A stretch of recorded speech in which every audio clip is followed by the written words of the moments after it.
Je dirige la coopérative Rhizobium, qui est une coopérative d'intérêt collectif, qui travaille dans le domaine de la préservation du patrimoine naturel et qui a pour particularité d'associer dans la coopérative à la fois des professionnels de la protection de la nature et des propriétaires de sites, d'espaces sur lesquels il y a un patrimoine naturel d'intérêt général.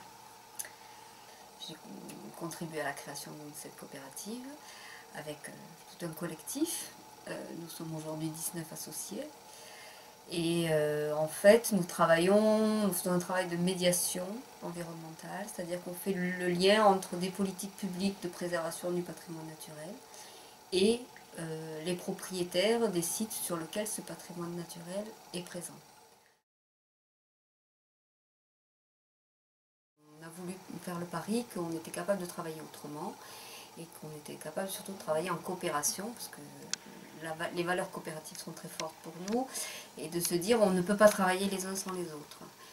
Les scientifiques, les naturalistes ont un grand savoir sur la connaissance du patrimoine naturel, et en même temps ils sont complètement impuissants puisqu'ils n'ont pas accès au foncier sur lequel ce patrimoine naturel est présent.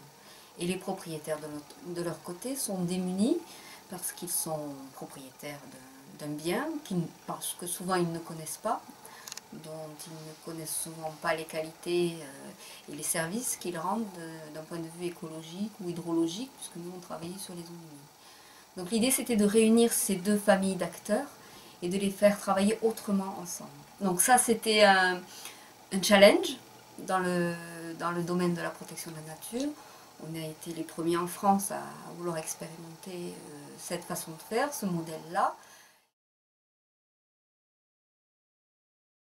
Maintenant, une des grosses difficultés pour nous, ça a été d'introduire le modèle coopératif dans le domaine de la protection de la nature, parce que là, on est vraiment les premiers et ça bouscule un petit peu les habitudes de travail, notamment avec les partenaires financeurs publics qui n'ont pas du tout l'habitude de travailler avec les coopératives et qui ont l'habitude de travailler avec le secteur associatif.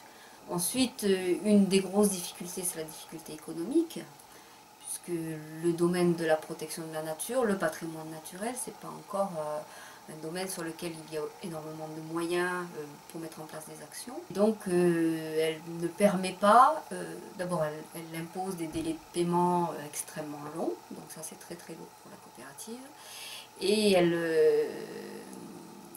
ne permet pas de dégager beaucoup de marge, d'où la fragilité en fait du modèle économique.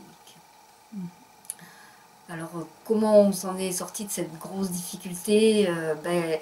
Par la solidarité justement, avec une autre coopérative qui est associée, qui a porté les premiers contrats de travail pour le compte de Rhizobium, qui lorsque Rhizobium est en difficulté financière, accorde des délais de paiement sur ses factures.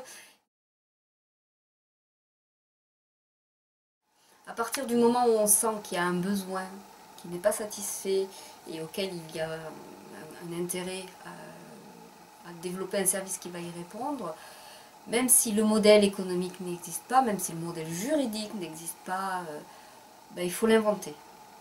Alors le conseil c'est de ne pas avoir peur, de ne pas aller dans l'inconnu et lorsque les outils n'existent pas, il faut se les créer, les inventer, les imaginer et oser faire et finalement on y arrive, c'est possible.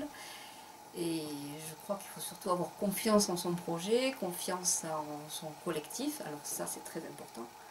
C'est pas un projet individuel, mais c'est vraiment un projet collectif. Et à partir du moment où tous les participants de ce collectif construisent ensemble la solution, pour moi elle est pertinente.